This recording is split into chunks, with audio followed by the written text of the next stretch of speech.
ಅರಳು ಮಲ್ಲೆ ಸುಮವ ತಂದು ಸ್ವಾಮಿ ಪಾದಕ್ಕಿರಿಸಿರಿ, ಶನಿದೇವರ ಪಾದಗಳಿಗೆ ಶಿರವ ಬಾಗಿ ನಮಿಸಿರಿ.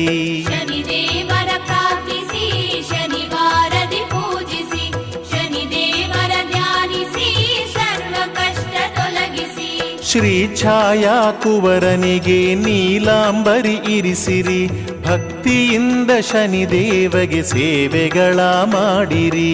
ಶನಿದೇವರ ಪ್ರಾರ್ಥಿಸಿ ಶನಿವಾರದಿ ಪೂಜಿಸಿ, ಶನಿದೇವರ ಧ್ಯಾನಿಸಿ ಸರ್ವ ಕಷ್ಟ ತೊಲಗಿಸಿ. ಸರ್ವ ಶೋಕ ನೀಗುವಂಥ ದೇವನನ್ನು ನುತಿಸಿರಿ, ಶನಿವಾರದಿ ಶನೇಶ್ವರನ ಸ್ತೋತ್ರಗಳ ಪಠಿಸಿರಿ. ಶನಿದೇವರ ಪ್ರಾರ್ಥಿಸಿ ಶನಿವಾರದಿ ಪೂಜಿಸಿ, ಶನಿದೇವರ ಧ್ಯಾನಿಸಿ ಸರ್ವ ಕಷ್ಟ ತೊಲಗಿಸಿ. ಗ್ರಹ ಮಂಡಲ